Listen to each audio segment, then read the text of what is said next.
How's it going, everyone? My name is Sean Millette. In today's video, we're going to be talking about 10 of the most fun, most enjoyable things that you do during your time at basic training.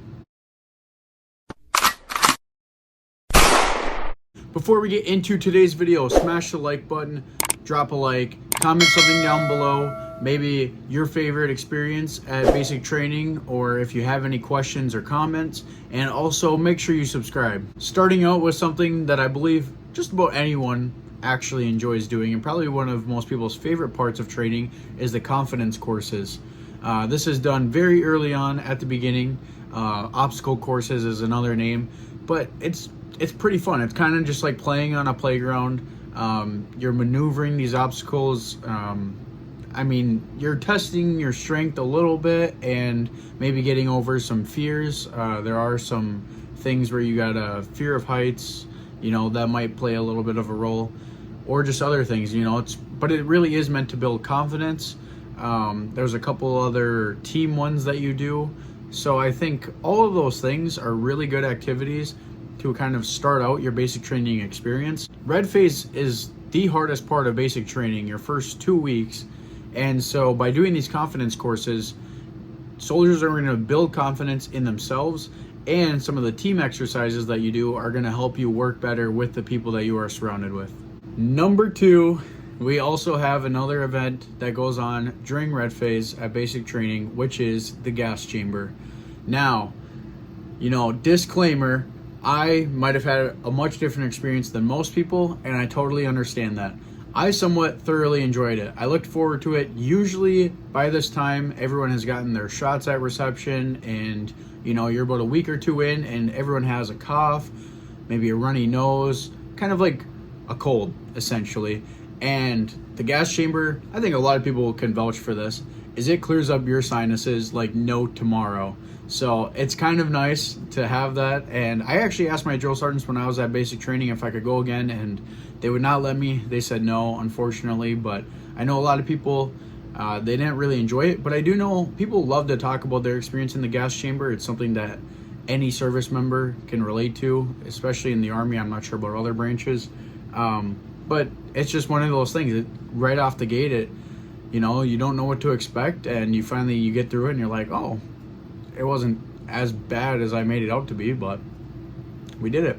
All right, so number 3, I'm gonna go with church services / religious services. This is something you can do, I think, at reception even, and all the way through. Is attend these every single Sunday. And even if you're not religious, I would still recommend that you find some sort of service to go to, because it gives you a really good chance to kind of debrief your mind, get away from the drill sergeants, get away from maybe some Sunday cleaning that's going on, get away from some of the people that, might get on your skin a little bit back at the barracks, just different things. It's also a good opportunity to kind of reflect on the previous week. And if you go consistently every single Sunday, it can kind of become a routine thing, and you can kind of take some time to reflect for yourself, just take a little mental break, mental briefing, and you can prepare yourself for what's going to happen in the next week. And yeah, I think church services and religious services are just a great way to do that. Next on our list, we have the Repel Tower. Now, I'm pretty sure this also happens during red phase, but it might be part of like white phase or even blue phase. So I'm just going to throw this one in here now. And yeah, the Repel Tower, it's usually not people's most talked about or most thought of memorable thing throughout basic training, but it is actually really fun once you get to do it. I think the reason that this is because when you start rappelling to the moment that your boots touch the ground again, it's really not that long. So most people probably kind of forget about it, skip over it when thinking of some of their other memorable experiences at basic training, but I will never forget it personally. I think it's called like your Swiss seat or whatever, but yeah, you basically tie your own seat with a rope and go along the instructions with the instructors, and the drill sergeants come by, check them, and make sure that they are the tightest rope you have ever felt. Yeah, I don't even want to know. People were limping for days afterwards. I think they got a little bit of like rope burn from it. I know I lost I lost like part feeling in part of my leg for quite some time after that. Luckily, I was able to regain, but I remember it was probably like up to about a year and a half after I had finished basic training to where I finally got full feeling back into my leg. And I specifically know that it was that event. So, you know, a lot of people are in pain, so maybe their brain just kind of tell them to forget about it, not think about it. But, you know, I did enjoy that event. I believe we're on number 5, and I'm going to go with basically the entirety of white phase. Now, what I mean by that is shooting your rifle. When you think of basic training, you automatically think of someone going to boot camp for a few weeks and training in on their weapon system. Like, it is like the most like generic common thing that everyone knows happens at basic training, regardless of probably whatever army you're in. But it does take up 4 weeks time, the entirety of white phase. It's pretty much all you do, and it can get very long, repetitive, and annoying, but I think there's beauty in the repetition that goes on there. Doing EST, qualifying with your iron sights, and even your CCO. You know, especially for someone like myself who had never really shot any sort of guns before entering the military. So, you know, I thoroughly enjoyed it. Maybe some people wouldn't quite say the same thing if that were different for them and they had shot guns in the past before joining the military or before going to basic training. But I would say that is a core memory. It's just very long days out at the range, and you know, you're probably still very sleep deprived during white phase because the sun is just beating down on you regardless of what basic training site you're at. So I don't know, I would say that is a core memory though. Number 6, I think we moved past white phase, so now we're on the blue, and that's where fun stuff gets to happen again. Number 6, we're gonna go with grenades. Throwing grenades, there's nothing like it. I mean, you are throwing an explosive. Unlike shooting your rifle, you know, people don't just get to throw grenades every single day. You know, that's not something that's available to them. So I think that's an enjoyable experience.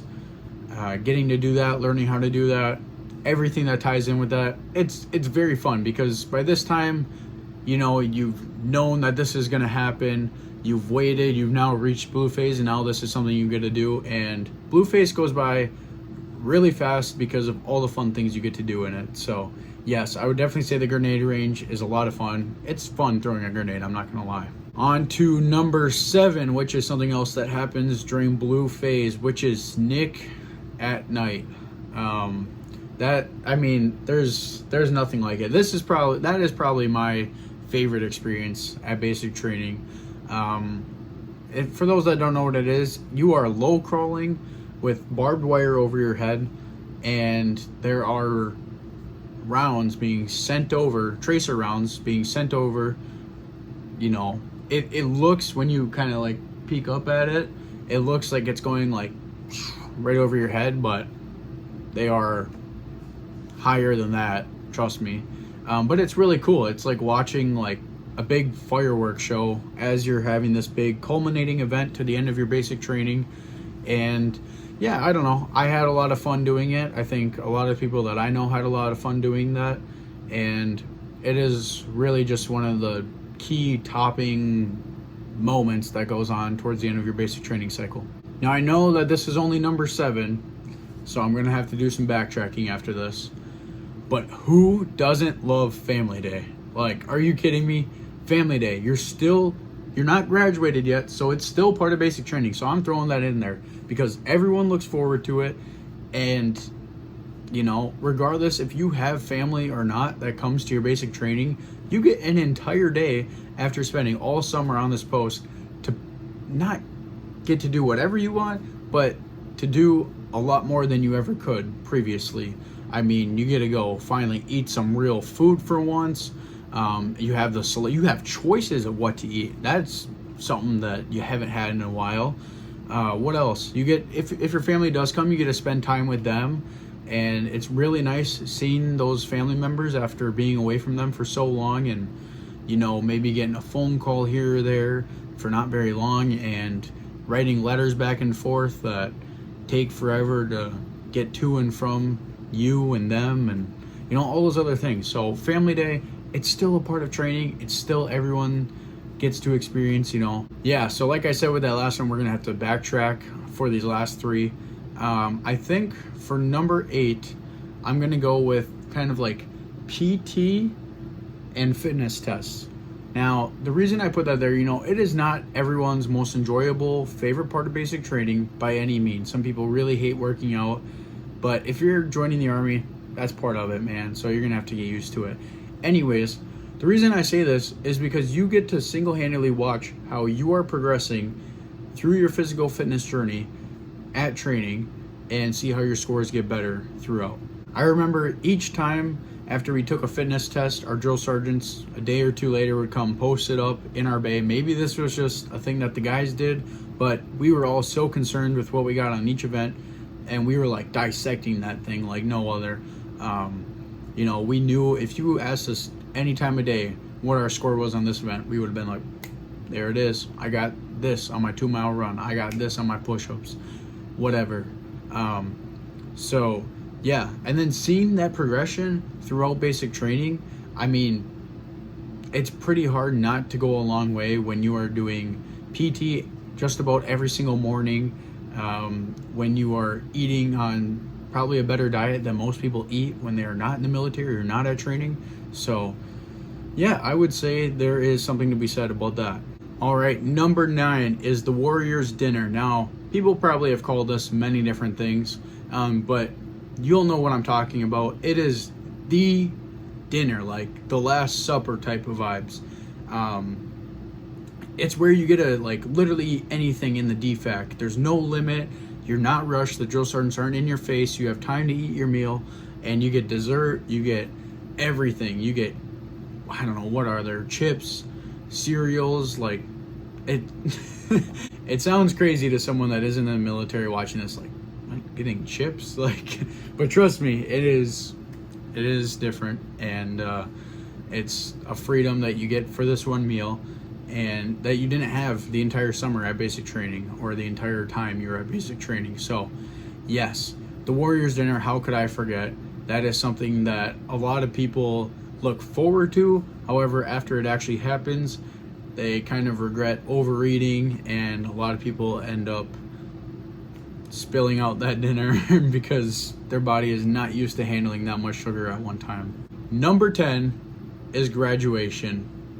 The very last thing that ever happens, you know. It's your very last day at basic training, and there's no better feeling than your hard work being recognized throughout the previous 10 weeks, and just kind of having this culminating event of all these people coming up, coming to support you, whether or not, you know, you have maybe a couple family members there or you have no one. There's still going to be a crowd of people regardless cheering you on, and you know, it's just like you get to look around all the people that you met in your platoon, in your company throughout the previous 10 weeks, and you just get to be proud together that this was something that you got through together and you all finally did it. So yeah, those are 10 enjoyable things that everyone does at basic training, or at least gets to do. Let me know if you went to basic training, what your most memorable thing was, or your most enjoyable thing that you had the most fun doing. Let me know about your experiences. I would love to hear those in the comments down below. Anyways, guys, my name is Sean Millette. I'll see you in the next video. Peace out.